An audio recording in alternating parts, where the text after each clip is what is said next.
એકલ અભિયાન ગુજરાત દ્વારા ખેલ મહોત્સવ 2022નું આયોજન કરવામાં આવ્યું છે। આગામી 12 અને 13 નવેમ્બરના રોજ સુરત ખાતે યોજાશે ખેલકૂદ સમારોહ। એકલ અભિયાન સાથે સહયોગ સંસ્થાઓ વનબંધુ પરિષદ, શ્રી હરિ સત્સંગ સમિતિ, એકલ ગ્રામોત્થાન ફાઉન્ડેશન ઓફ ઇન્ડિયા, આરોગ્ય ફાઉન્ડેશન, એકલ સંસ્થા વગેરેની મદદથી અને તેના પ્રાથમિક શિક્ષણ, આરોગ્ય શિક્ષણ, ગ્રામ વિકાસ, જાગૃત અને સંસ્કાર પંચમુખી યોજના દ્વારા વધુ 1 લાખ વનવાસી ગામડામાં પહોંચી ગયા છે।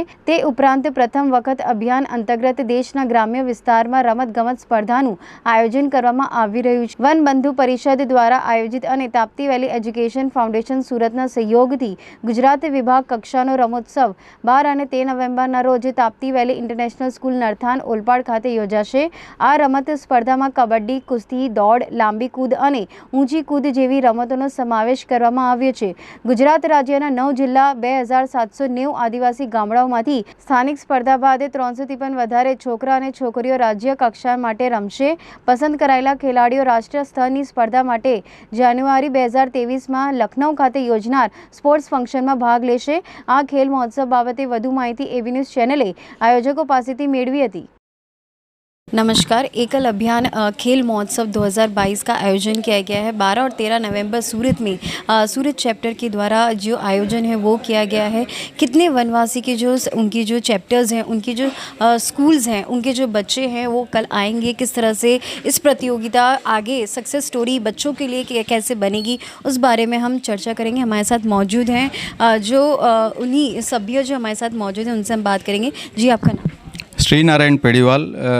मुझे वन बंधु परिषद सूरत चैप्टर में मंत्री के हिसाब से जवाबदारी अभी मैं निभा रहा हूं और ये पूरा आयोजन वन बंधु परिषद द्वारा आयोजित किया जा रहा है और पूरे भारतवर्ष में छोटे छोटे जो वनवासी गांव हैं वहां पर इसका स्थानीय स्तर के ऊपर आयोजन करने के बाद में उसमें से जो बच्चे बालक बालिकाएं सेलेक्ट हुए हैं वो अब अपने अपने स्टेट के हिसाब से कंपटीशन में आ रहे हैं। तो यहाँ गुजरात में पूरे गुजरात से हमारे जो विद्यालय चलते हैं 2700 और उनके जो नज़दीक के गांव हैं वहां से बच्चे सेलेक्ट होकर सूरत में आ रहे हैं। करीब 300-350 बच्चे हैं बालक बालिकाएं जो अभी इस प्रतियोगिता में हिस्सा लेंगे। जी, इस प्रतियोगिता के बाद किस तरह का उनको अपॉर्चुनिटी दी जाएगी, आगे उनके लिए क्या प्रयास किए जाएंगे? ये एकल अभियान द्वारा ये पहला प्रयास है और इसके बाद में इसमें से जो बच्चे ये 9 टीमें आएंगी 350 बच्चों की, उसमें से सेलेक्ट होके जो एक टीम है 35 लोगों की वो राष्ट्रीय स्तर पर लखनऊ में भाग लेने के लिए जाएंगे और इसमें से जो बच्चे सेलेक्ट होंगे और उनमें जो पोटेंशियल हमको नज़र आएगा फिर हम इनको और आगे ले जाने के लिए उसके लिए जो भी जितना कोऑपरेशन होगा हम सब करेंगे। और इसमें हमको ताप्ती वैली एजुकेशन इंस्टीट्यूट का पूरा सहयोग है और उन्होंने ये कहा है कि इसमें से जो बच्चे सेलेक्ट होंगे और जिनमें पोटेंशियल होगा उनको हम हर तरह की सुविधा देके और राष्ट्रीय स्तर के ऊपर ओलंपिक तक पहुंचाने की चेष्टा करेंगे। कौन सी गेम्स का इंक्लूड किया गया है? इसमें रनिंग जिसके अंदर 50 मीटर, 200 मीटर, 400 मीटर, 600 मीटर और इसके अलावा कुश्ती, कबड्डी, हाई जंप और लॉन्ग जंप, ऐसे 5 जहां ग्रामीण क्षेत्रों में बाकी मूलभूत सुविधाएं नहीं है, इसी वजह से जहां पे बिना कोई इक्विपमेंट के जो चीज़ हो सकती है और खेल को बढ़ावा मिले, इसके लिए हमने ये प्रतियोगिताएं स्टार्टिंग में सेलेक्ट की है। जी, आपका नाम? मेरा नाम खेमानंद है। मैं केंद्रीय सह अभियान प्रमुख एकल अभियान और मेरा हेडक्वार्टर दिल्ली है। जी, किस तरह का ये ऐसी जो प्रतियोगिताएं होती हैं कितना लाभ देता है जो वनवासी हैं जहाँ पे सुविधा नहीं होती है उस दरमियान उस ऐसी परिस्थितियों में जब एकल अभियान इस तरह की जो कॉम्पिटिशन्स है और जो उनको अपॉर्चुनिटी देता है तो कितना बेनिफिट रहता है? देखिए, इस तरह का एक यह अभियान पहली बार उन क्षेत्रों में हो रहा है जो उन बच्चों को ऐसे सुदूर गांव से निकाल करके कल वो सूरत तक पहुंच रहे हैं। ऐसा अपॉर्चुनिटी किसी ने उनको अभी तक नहीं दिया। तो हम लोगों के माध्यम से कम बच्चों को इन खेलों के बारे में जागरूकता आई और खेल के प्रति उनकी रुचि बढ़ी और आने वाले समय में वो ऊंचे स्तर पर भी पहुंच सकते हैं। ये उनके लिए एक अपॉर्चुनिटी है, ऐसा मुझे लगता है।